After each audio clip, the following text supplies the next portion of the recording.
Question number 7 इसमें बोल रहे हैं दो सकेंद्रीय वृत्तों की त्रिज्याएं 5 सेंटीमीटर तथा 3 सेंटीमीटर हैं। बड़े वृत्त की उस जीवा की लंबाई ज्ञात कीजिए जो छोटे वृत्त को स्पर्श करती है। तो देखो सकेंद्रीय वृत्त क्या होते हैं, जिनका केंद्र एक ही हो। ये वृत्त एक हमारा हो गया और ये वाला हो गया, इनका सेंटर पॉइंट एक ही होना चाहिए। अगर हम इसको ओ मान लें तो एक की रेडियस है 5 सेंटीमीटर और एक की है 3 सेंटीमीटर। तब बता रहे हैं बड़े वृत्त की उस जीवा की लंबाई ज्ञात कीजिए जो छोटे वृत्त को स्पर्श करती है। जीवा क्या होती है, जो वृत्त को 2 पॉइंट पर टच करे। अगर ये हमारा वृत्त है तो ये भी जीवा है। अगर ये मिडिल से पास करेगी तो इसका स्पेसिफिक एक नेम हो जाता है व्यास, लेकिन है एक ये भी जीवा है, ये भी जीवा है, ये भी जीवा है। जो वृत्त को 2 जगह पर काटे उसे हम जीवा कहते हैं। तब ये हमारी ऐसी जीवा बता रहे जो छोटे वाले को स्पर्श करे। ठीक, अगर यहाँ से हम ये लाइन खींच दें तो ये हमारी बड़े वृत्त की त्रिज्या हो जाएगी। इसकी लंबाई हमें दी गई है 5 सेंटीमीटर और ये हो जाएगी छोटे वृत्त की त्रिज्या। ठीक, इसकी लंबाई हमें दी गई है 3 सेंटीमीटर। तो वृत्त की जीवा की लंबाई यानी कि अगर ये पॉइंट हम ए बी एम कर लें, तब हमसे पूछा गया है ए बी बराबर, क्वेश्चन है हमसे ए बी पूछा गया है जीवा की लंबाई। अगर हमको पता होता है, देखो वृत्त की स्पर्श रेखा और त्रिज्या के बीच में कोण होता है 90 अंश का। त्रिभुज अगर हम कौन सा ले लें, ओ ए एम, त्रिभुज ओ ए एम में ये हमारी हो जाएगी कर्ण। 90 अंश के सामने वाली भुजा कर्ण, यानी कि पाइथागोरस प्रमेय से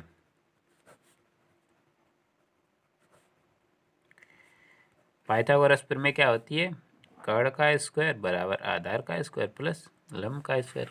कर्ण कितनी है हमारी 5, 5 का वर्ग, अब इसके बाद 3 का वर्ग प्लस ये है ए एम का स्क्वायर। तब हमारी ए एम स्क्वायर बराबर आ जाएगा 5 स्क्वायर माइनस 3 स्क्वायर। ये कितना हो जाएगा 25 और ये हो जाएगा 9। जब इसको घटाएंगे तो ये बचेगा 16। ए एम बराबर हमारा आ जाएगा कितना 4। तब हमारा ए बी बराबर कितना हो जाएगा, ए बी बराबर 2am, इसका 2 गुना, क्योंकि बड़े वृत्त की जीवा छोटे वृत्त को परपेंडिकुलर डिवाइड करती है 2 भागों में, समद्विभाजित करती है, बाइसेक्ट करती है। ठीक, तब हमारा ए बी बराबर हो जाएगा 2 इंटू कितना 4, ये आ जाएगी 8 सेंटीमीटर। ये हमारा आंसर है। अब हमारा क्वेश्चन नंबर 8 है। इसमें बता रहे हैं एक वृत्त के परिगत यानी कि वृत्त के चारों ओर एक चतुर्भुज ABCD खींचा गया है। परिगत का मतलब होता है चारों ओर। हमें एक आकृति दी गई है 10.12। सिद्ध कीजिए AB प्लस CD बराबर AD प्लस BC। तो हमें ऐसी कोई आकृति दी गई है, ये हमारा सर्किल है।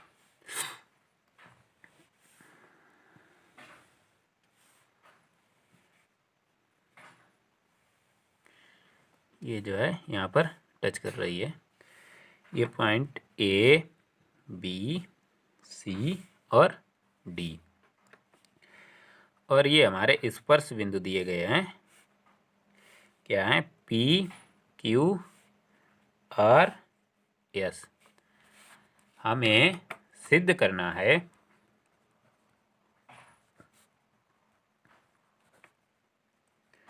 क्या सिद्ध करना है, AB प्लस CD बराबर है AD प्लस BC के। तो हम इसको सॉल्व करेंगे, चूंकि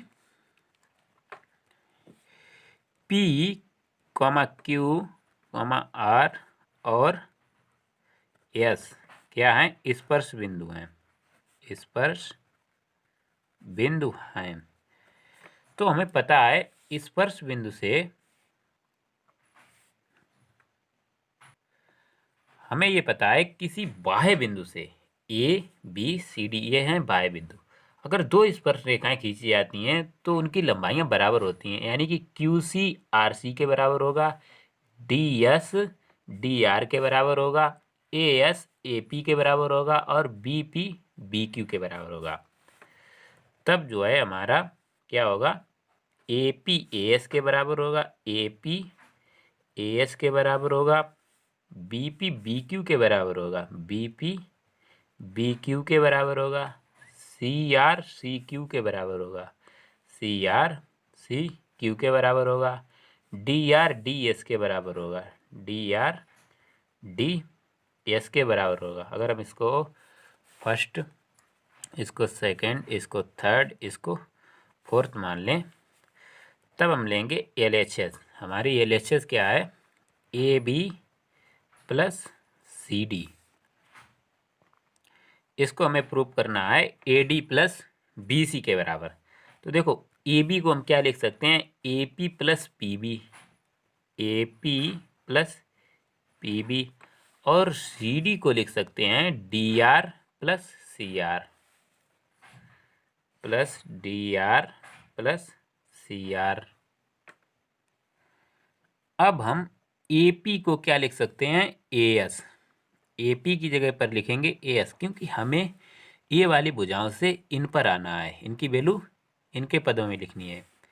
ए पी को हम लिखेंगे ए एस, और पी बी को कितना लिखेंगे, बी क्यू, इसको लिखेंगे बी क्यू, और डी आर को कितना लिखेंगे, डी एस के बराबर। इस इक्वेशन से डी आर को कितना लिखेंगे, डी एस, और सी आर को लिखेंगे सी क्यू के बराबर।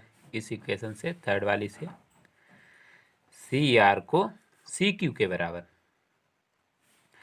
अब यहाँ से A S plus D S, अगर हम इसको A S plus D S ऐसे लिख लें, इसको इसमें और इसको इसमें, B Q plus C Q, A S plus D S, A S plus D S, ये कितने के बराबर हो जाएगा हमारा, ए डी के बराबर, और B Q plus C Q, B Q plus C Q, ये हमारा हो जाएगा बी सी के बराबर।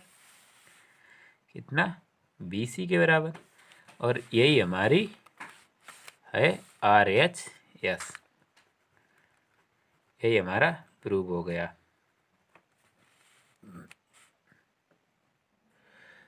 अब हमारा क्वेश्चन नंबर 9वां है। इसमें बोल रहे हैं आकृति 10.13 में एक्स वाई तथा X dash Y dash O केंद्र वाले किसी वृत्त पर दो समांतर स्पर्श रेखाएं हैं और स्पर्श बिंदु सी पर स्पर्श रेखा ए बी एक्स वाई को कोण ए तथा एक्स डैश वाई डैश पर प्रतिच्छेद करती है। तब हमें सिद्ध करना है कोण ए ओ बी बराबर है कितना, 90 डिग्री। कुछ ऐसा चित्र दिया है आपका पुत्र, तो इसमें हमें पता है ये हमारा एंगल होता है 90 डिग्री, और स्पर्श रेखा और त्रिज्या के बीच में एंगल होता है 90 डिग्री। अगर हम इस पॉइंट को मिला लें इनको, तब ये हमारा कितना, ये भी परपेंडिकुलर हो जाएगा, और यहाँ पर करें तो ये भी ठीक। अब हमें सिद्ध करना है कोण इसको भी मिला लें तो छूट गया भाई, कोण ए ओ बी ये हमें 90 डिग्री प्रूव करना है। अब हम देखेंगे सबसे पहले त्रिभुज पी ओ ए तथा त्रिभुज सी ओ ए में यहाँ पर ए पी बराबर है ए सी के, क्योंकि एक बाह्य बिंदु से अगर आप स्पर्श रेखा डालते हैं वृत्त पर तो उनकी लंबाइयाँ बराबर होती हैं, ए इसके बराबर है। तथा ओ ओ ए के बराबर है। ओ ए के बराबर है क्योंकि दोनों में ये कॉमन है, समान है। इसके बाद ओ पी ओ सी के बराबर है। ओ पी जो है ओ सी के बराबर है क्योंकि ये वृत्त की त्रिज्या है। तब हमारे त्रिभुज जो है, त्रिभुज पी ओ ए तथा त्रिभुज सी ओ ए सर्वांगसम हो जाएंगे, सर्वांगसम होंगे। इसलिए जो हमारा एंगल होगा वो पी ए ओ, कोण पी ए ओ सी ए ओ के बराबर होगा। यानी कि तब कोण पी ए ओ बराबर हो जाएगा कोण सी ए ओ के। अगर हम इसको इक्वेशन नंबर फर्स्ट मान लें और इसको हम मान लें थीटा के बराबर, कोण पी ए ओ और कोण सी ए ओ को थीटा के बराबर मान लें, तो ये हमारा हो जाएगा थीटा और ये थीटा। इसी प्रकार त्रिभुज ओ बी सी और O B Q, O B C तथा त्रिभुज ओ क्यू बी सर्वांगसम होंगे, सर्वांगसम होंगे। क्योंकि इनमें भी आप देखो ये 90 डिग्री, ये 90 डिग्री, ये ओ बी समान होगा दोनों में, और ये रेडियस दोनों में समान है। ये क्यू भी बी सी के बराबर है क्योंकि बाह्य बिंदु से स्पर्शरेखा की लंबाइयाँ बराबर होती हैं वृत्त पर। अगर ये सर्वांगसम हो गए तब हमारा ये कोण होगा क्यू बी ओ, ये हमारा बराबर हो जाएगा सी बी ओ के। यानी कि अगर हम इसको फाई मान लें और इसको भी हम फाई मान लें तो ये दोनों बराबर हैं। यानी कि कोण क्यू बी ओ बराबर हो जाएगा कोण सी बी ओ के। Q B O C B O के बराबर होगा कोण सी बी ओ के। अगर हमने इसको फाई मान लिया इक्वेशन नंबर 2। अगर ये रेखाएं समांतर हैं, ये हमें दिया गया है, तब चूंकि एक्स वाई और एक्स डैश वाई डैश समांतर रेखाएं हैं, समांतर हैं। अगर दो रेखाएं समांतर हैं तो उनके आसन्न कोण जो हैं इनका योग कितना होता है 180 अंश। ये एक ही तरफ का 180 अंश होता है। ये वाला एंगल पूरा इसके बराबर होगा, इन्हें हम कहते हैं एकांतर कोण, ये इसके बराबर होगा। यानी कि ये कितना हो जाएगा थीटा प्लस थीटा 2 थीटा, तो हमारा 2 थीटा प्लस ये वाला कितना हो जाएगा 2 फाई प्लस 2 फाई, ये हमारा कितने के बराबर हो जाएगा 180 के बराबर। अगर यहाँ से हम 2 का भाग दे दें तब हमारा थीटा प्लस फाई बचेगा कितना 90 डिग्री, थीटा प्लस फाई, यानी कि ये वाला थीटा और फाई। अब हम देखेंगे त्रिभुज ए ओ बी में। अब त्रिभुज ये वाला ए ओ बी में तीनों कोणों का योग मिलाकर कितना हो जाना चाहिए 180 होता है त्रिभुज में। यानी कि कोण थीटा प्लस फाई प्लस कोण A O B, theta plus phi plus कोण ए ओ बी, ये तीनों मिलाकर 180 हो जाना चाहिए। थीटा फाई और ए ओ बी, कोण ए ओ बी, ये कितना होगा 180 के बराबर। अब हमें पता है कितना थीटा प्लस फाई, ये कितना है 90 डिग्री, इसकी जगह पर हम रखेंगे 90 अंश, प्लस कोण ए ओ बी बराबर ये कितना है 180 अंश। दिस इम्प्लाइड कोण ए ओ बी हमारा कितना आ जाएगा 180 माइनस 90 और ये कितना हो जाएगा 90 अंश। यही हमें प्रूव करना था, ये हमारा प्रूव हो गया। अब हमारा क्वेश्चन नंबर 10वां है। इसमें बोल रहे हैं सिद्ध कीजिए किसी बाह्य बिंदु से किसी वृत्त पर खींची गई स्पर्श रेखाओं के बीच का कोण स्पर्श बिंदुओं को मिलाने वाले रेखाखंड द्वारा केंद्र पर अंतरित कोण का संपूरक होता है। अगर हम कोई ये वृत्त बनाए तो बाह्य बिंदु से इस पर दो स्पर्श रेखाएं खींची जा सकती हैं। इनके द्वारा सिद्ध कीजिए किसी बाह्य बिंदु से किसी वृत्त पर खींची गई स्पर्श रेखाओं के बीच का कोण ये वाला और स्पर्श बिंदुओं को देखो स्पर्श बिंदुओं को अगर हम मिला दें तो इसके द्वारा बनेगा ये वाला कोण। स्पर्श बिंदुओं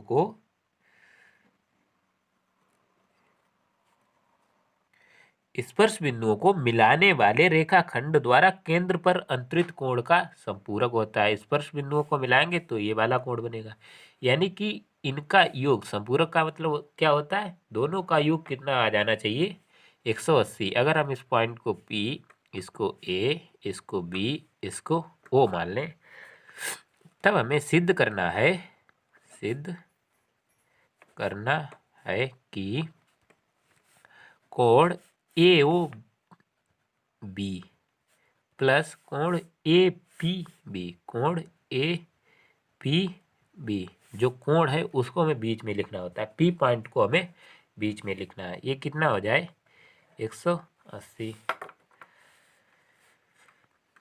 अब हम देखेंगे चतुर्भुज, ये हमारा इसका सलूशन चतुर्भुज APBO में, चतुर्भुज APBO में देखें तब जो है हमें पता है ये वाला एंगल कितना होता है 90 डिग्री। स्पर्श रेखा और त्रिज्या के बीच में जो कोण बनता है वो 90 अंश का होता है। तब और चतुर्भुज के चारों कोणों का योग कितना होता है 360। चतुर्भुज APBO में हम देखेंगे सबका योग मिलाकर कितना कर देंगे 360, यानी कि ये वाला 90 डिग्री प्लस कोण APB प्लस ये वाला 90 डिग्री प्लस कोण AOB ये कितना आना चाहिए 360। अब हम लिखेंगे कोण APB प्लस कोण AOB 90 जोड़ेंगे ये हो जाएगा 180, इधर करेंगे तो ये माइनस 180, इसको घटाएंगे तो ये कितना आ जाएगा 180 अंश। कोण APB प्लस कोण AOB यही हमें सिद्ध करना था, यानी कि इसको मिला दें तो ये कितना आ जाए 180 आ जाए। ये हमारा प्रूव हो गया। अब हमारा क्वेश्चन नंबर 11 है। इसमें बोल रहे हैं सिद्ध कीजिए किसी वृत्त के परिगत समांतर चतुर्भुज समचतुर्भुज होता है, यानी कि वृत्त के चारों ओर अगर आप समांतर चतुर्भुज बनाएंगे तो वो समचतुर्भुज होता है। इसके लिए अब हमने ये वृत्त के चारों ओर एक वृत्त के परिगत यानी कि वृत्त के चारों ओर हमने एक चतुर्भुज बना लिया। ये डेफिनेटली समांतर चतुर्भुज तो लग नहीं रहा, लेकिन हमें कंडीशन लगानी है। ठीक, इसको हम अगर नाम दे दें ABCD और ये पॉइंट PQRS, स्पर्श बिंदु हमने मान लिए PQRS। चूंकि हमें क्वेश्चन में बता रहे हैं ABCD क्या है, एक समांतर चतुर्भुज है, एक समांतर चतुर्भुज है।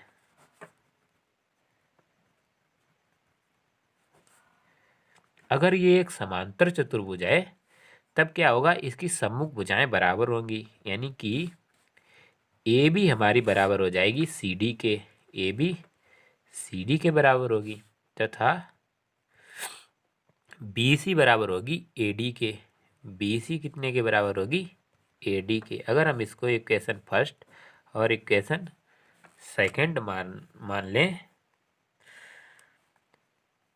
अब हम लिखेंगे A B plus C D, A B plus C D. इसको हम लिख सकते हैं, देखो अब ये जो है, अगर सी बिंदु से हमें पता है, यहाँ से अगर हम देखें, सी से आपने स्पर्श रेखाएं जो डाली हैं, इनकी लंबाइयाँ बराबर होती हैं, यानी कि सी आर बराबर होगा सी क्यू के, और डी आर बराबर होगा डी एस के, डी आर बराबर होगा डी एस के, और ए एस बराबर होगा ए पी के, ए एस बराबर होगा ए पी के, और बी क्यू बराबर होगा बी पी के, बी क्यू बराबर होगा बी पी के। अब अगर हम A B plus C D निकालें, तो ए बी को हम क्या लिखेंगे, A P plus P B, A P plus P B, और सी डी को लिखेंगे C R plus D R, इसको लिखेंगे C R plus D R. अब हम ए पी की जगह पर क्या रख सकते हैं, ए पी की जगह पर रख सकते हैं ए एस, यहाँ से देखो या यहाँ से ए पी जो है ए एस के बराबर होगी, तो ए पी की जगह पर हम रखेंगे ए एस, और पी बी की जगह पर रखेंगे बी क्यू, ये हमारा आ जाएगा बी क्यू, और सी आर की जगह पर रखेंगे सी क्यू, सी क्यू, और डी आर की जगह पर रखेंगे डी एस, ये है डी एस। अब देखो ए एस और डी एस, ए एस और डी एस को अगर हम जोड़ दें तो ये हमारा ए डी के बराबर हो जाएगा, ए एस और डी एस को अगर हम जोड़ दें तो ये हमारा कितना आ जाएगा, ए डी, और बी क्यू और क्यू सी, बी क्यू और क्यू सी को हम अगर जोड़ दें तो ये हमारा बी सी के बराबर आएगा, ये कितना आएगा, बी सी, यानी कि A B plus C D बराबर है A D plus B C के। अगर हम इसको इक्वेशन थर्ड मान लें, तब देखो from first comma second and third, समीकरण एक दो बा तीन से अगर हम सी डी की जगह पर कितना रख सकते हैं, ए बी, सी डी की जगह पर ए बी, तब ये हमारा हो जाएगा A B plus A B, और ए डी की जगह पर हम कितना रख सकते हैं, बी सी, यानी कि B C plus B C, ये कितना आ गया, दो ए बी और ये दो बी सी, दो से दो हमारा कैंसिल हो गया, यानी कि ए बी बराबर आ गया बी सी। अगर हम इसको इक्वेशन फोर्थ मान लें, तब समीकरण 1, 2 तथा 4 से, यहाँ से देखो ए बी बी सी के बराबर है, ए बी बी सी के बराबर है, और ए बी सी डी के भी बराबर है, ए बी सी डी के भी बराबर है, और ए बी बी सी के बराबर है, बी सी जो है ए डी के बराबर है, बी सी ए डी के बराबर है, तो ये भी इसके बराबर होगा, यानी कि ए बी बी सी के बराबर आ गया, ए बी बी सी के बराबर है, बी सी सी डी के बराबर है, सभी भुजाएं आपस में बराबर है, A B B C C D और ए डी। तब ए बी सी डी समचतुर्भुज होगा, समचतुर्भुज में सभी भुजाएं बराबर होती हैं, तब ए बी सी डी समचतुर्भुज होगा। यही हमें प्रूव करना था, ये हमारा प्रूव्ड